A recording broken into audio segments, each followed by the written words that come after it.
ఏంటే ఇంత అర్జెంట్ గా రమ్మన్నావు? దీనికోసం టీవీలో చిత్రలహరి కూడా వదిలేసి వచ్చాను. కాల్చు. నేను సిగరెట్ కాల్చడం ఏంటే? నీకేమైనా పిచ్చా?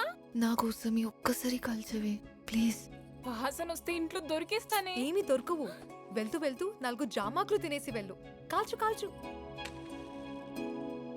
ఏ అది అగరబత్తి కాదు, సిగరెట్. నోట్లో పెట్టుకో.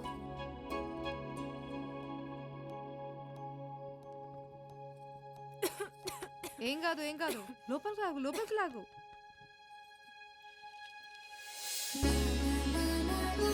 ఈ పొగ పీలుస్తుంటే ఆయన నా పక్కనే ఉన్నాడనిపిస్తుంది. నాకు మాత్రం ఈ సిగరెట్ అలవాటు అవుతుంది అనిపిస్తుంది. ఉండలేకపోతున్నాను. పిచ్చిదాను, 2 రోజుల్లో పెళ్లి పెట్టుకొని ఎందుకు అలా బాధపడుతున్నావు? అంతా బానే ఉంటుంది, ఏడవకు. పెళ్లి పనులు ఎలా జరుగుతున్నాయి బావగారు? అన్ని బ్రహ్మాండంగా జరుగుతున్నాయి. పెళ్లి మార్వాడి పద్ధతిలో జరిగితే మీకు పర్లేదుగా? మనసులు కలిశాక మార్వాడి పద్ధతి ఏమిటి, మన పద్ధతి ఏమిటి? సరిగ్గా ముహూర్తానికి జీలకర్ర బెల్లం పెడితే చాలు. జీలకర్ర ఈసినకర్ర కాదు, ఆడు తద్దినానికి కట్టండి ముహూర్తం. నోర్మోయ్, పెళ్ళింట్లో ఏంటి అపభ్రంశపు మాటలు? బుద్ధుండక్కర్లే. మీ ఎమోషన్స్ కొంచెం డ్రాప్ చేసి నా ఇన్ఫర్మేషన్ ఏనండి. మీ బచ్చన్ బాబు రైడ్కి వెళ్ళింది ముచ్చుం జగ్గ ఇంటికంట. మన ఊరి హెడ్ మాస్టర్ని పోస్ట్ మాస్టర్ని సాక్షులుగా పిలిచారంట. అలా మ్యాటర్ లీక్ అయింది. ఆడు ముచ్చుం జగ్గయ్యా నాతో సునా హోగా. ఆడు నీ కొడుకుని నాన్న, మీరు ఆయన దగ్గర 30 సంవత్సరాలు పనిచేశారు. ఒక్కసారి మాట్లాడండి నాన్న. మీరు మాట్లాడితే తప్పనిసరిగా వింటారు. వాడు మీ నాన్న మాట విన్నా మా వాడు ఎవడి మాట విండమ్మా. ఇవాళ బాధపడుతున్నావు గానీ రేపు గర్వపడతావు. అప్పో బాబోయ్ బిల్డప్పో. కష్టమేలో సంస్కారహీనమైన ఫ్యామిలీ. చిచి.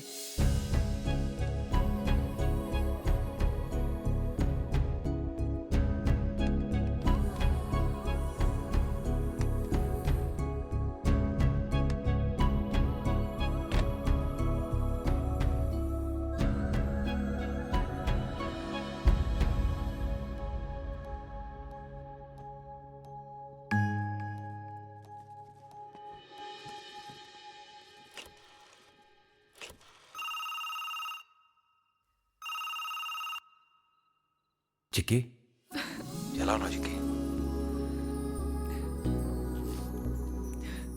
ఎలా గుర్తుపట్టారు మాస్టర్? నీ మాటే కాదు, నీ శ్వాస కూడా వినబడుతుంది. ఎలా ఉన్నావు? పగలంతా పనుల్లో మునిగిపోయి రాత్రి నీ జ్ఞాపకాల్లో తేలుతున్నాను. నేను మాత్రం చాలా భయపడుతున్నాను. ఇక్కడంతా ఏవేవో మాట్లాడుతున్నారు. ఓసి పిచ్చి బుజ్జమ్మా, చాలామంది భయపడేది సమస్యలకి కాదు, పుకార్లకి రూమర్లకి. పని పాట లేని చాలా మంది పకోడీగాళ్ళు ఇదే పని మీద ఉంటారు. భవిష్యత్తులో వీళ్ళకి జీతాలు ఇచ్చి మరీ రాయిస్తారేమో తలుచుకుంటేనే నాకు నవ్వు వస్తుంది. మొత్తం జగ్గ గురించి నీకు తెలియదు. ఈ బచ్చన్ గురించి కూడా వాడికి తెలీదు. అవును జిక్కి, రామాయణం అంటే ఏంటి? నమ్మకం. సీతకు రాముడు వస్తాడన్న నమ్మకం. మరి భయం దేనికి? ఇప్పుడు లంకలో ఉంది సీత కాదు, రాముడు. అందుకే భయం. నీ లాజిక్లు తగలయ్యా. ఇందుకు కాదా నువ్వు అంటే పడి చచ్చిపోయేది? అయినా నీ లాజిక్లతో కాకుండా నీ ముద్దులతో నోరు ముంచావా? నిన్నే.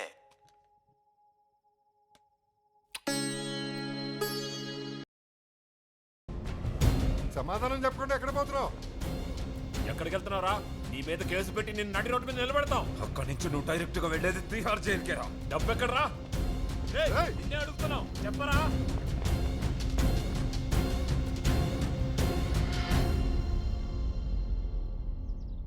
మీరన్నట్టు నేను మ్యాజిక్ చేస్తా. కావాలంటే ఇప్పుడే చూపిస్తా. Magic. So let's begin the magic show. మీలో ఒక ఉత్సాహవంతమైన యువకుడు ఒక గుణపం తీసుకొని ముందుకు రావాలి. మరి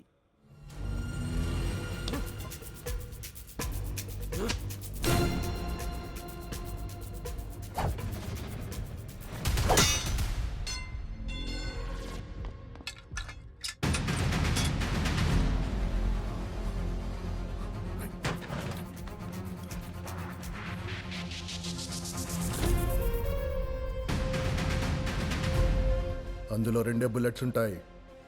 ఇక్కడ ఇంతమంది ఉన్నాం మేము.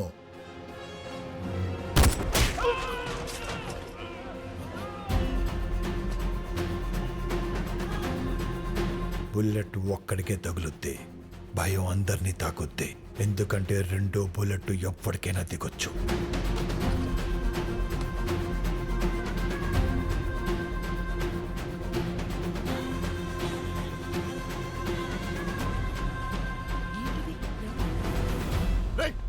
ఎవర్రా వీళ్ళంతా? ఎలా వచ్చారు ఇక్కడికి? ఇప్పుడు కావాల్సింది నీ రియాక్షన్ కాదు, నా యాక్షన్.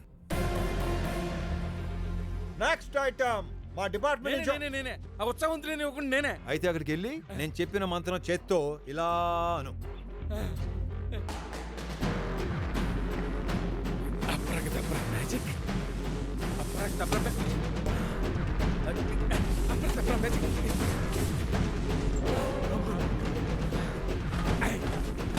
అయ్యి బాబాయ్ బాబేరు మన డబ్బంతా ఇక్కడే ఉంది.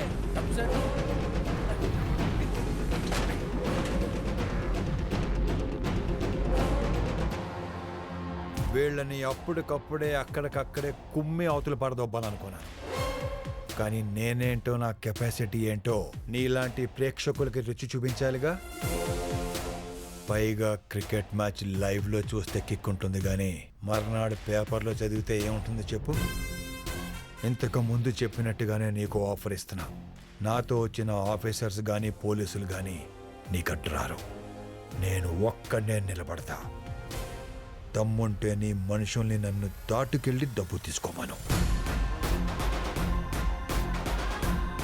10 పైసలు ముట్టుకున్నా పట్టుకుందంతా వదిలేస్తా. నీ మనుషుల్ని చీకట్లో కాదు, నీ నట్టింట్లో కొడతా. రమను.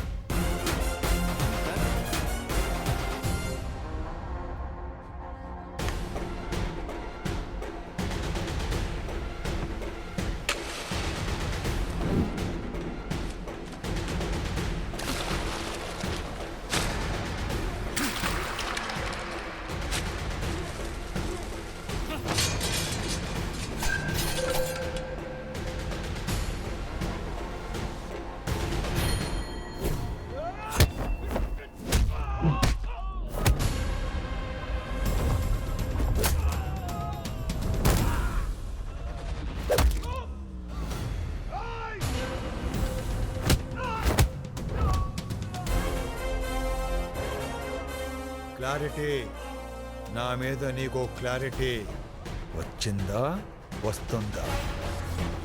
Cricket match live.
మీరన్నట్టు నేను మాంత్రికుణ్ణే, కానీ మాయల మాంత్రికుణ్ణో మాటల మాంత్రికుణ్ణో కాదు, మ్యాటర్ ఉన్న మాంత్రికుణ్ణి.